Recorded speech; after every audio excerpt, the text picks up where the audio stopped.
경험하면서 느낀 건 뭐냐면은 세상에서는 나쁜 사람으로 정의하고 규정짓지만 그 사람들의 그 마음속에는 선한 부분이 분명히 있었습니다. 또 이걸 경험한 사건이 삼내 나라 슈퍼 사건에서 또 저는 이걸 경험했습니다.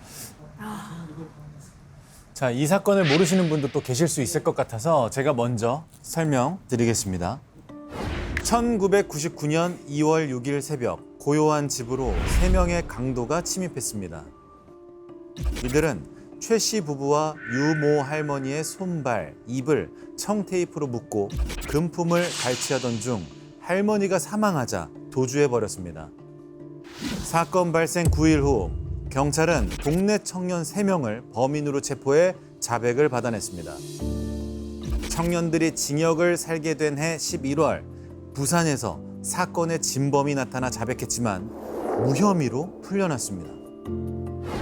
이 사건이 1999년 2월에 발생했던 사건인데 진범에 대한 제보가 1999년 말에 있었고요. 네. 이듬해인 2000년경에 1차 재심 청구가 있었습니다. 근데 그때는 기각이 됐었습니다. 그 당시 받아들여졌으면 좋았을 텐데 그때는 재심의 그 문이 더 좁았던 것 같아요. 그리고 제가 2015년에 2차 재심을 청구했거든요. 근데 재심을 준비할 때만 해도 경찰 수사의 문제점이 많이 이제 확인이 됐거든요. 억울하게 옥살이 하신 분들의 자백은 잠겨 있길래 담을 넘어서 들어갔다고 했거든요. 네.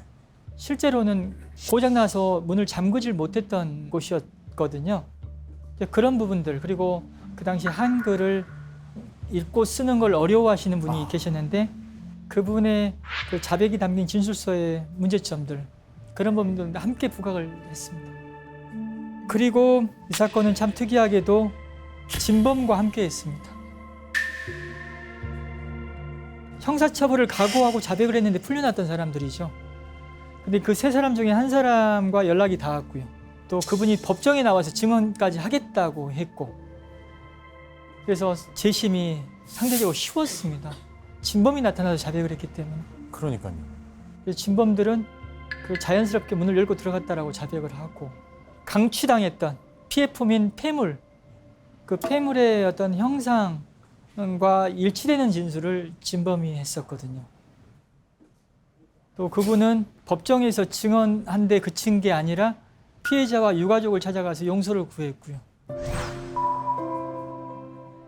사실 피해자는 잊고 싶거든요.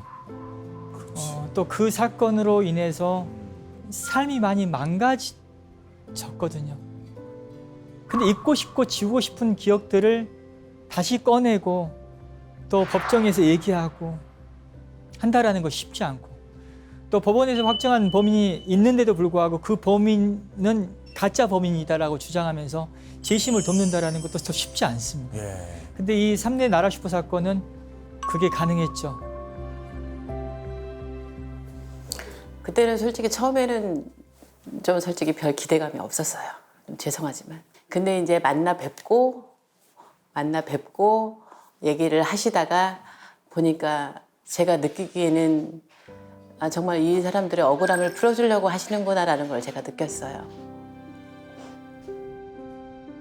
그리고 어쨌든 저희 집에서 일어난 일이니까 제가 풀어야 되는 거였고, 또 제가 이 사건을 풀어야지 제가 또 편안해질 수 있는 거고, 이제 변호사님이 하시는 일에 제가 조금이라도 그 도움을 드려서 힘이 된다라면 제가 그냥 작은 역할이라도 한다고 하고 했었고, 그때 사건 현장에 같이 있었던 저희 아들한테 제가 그날 처음으로 그 사건 얘기를 한 거예요.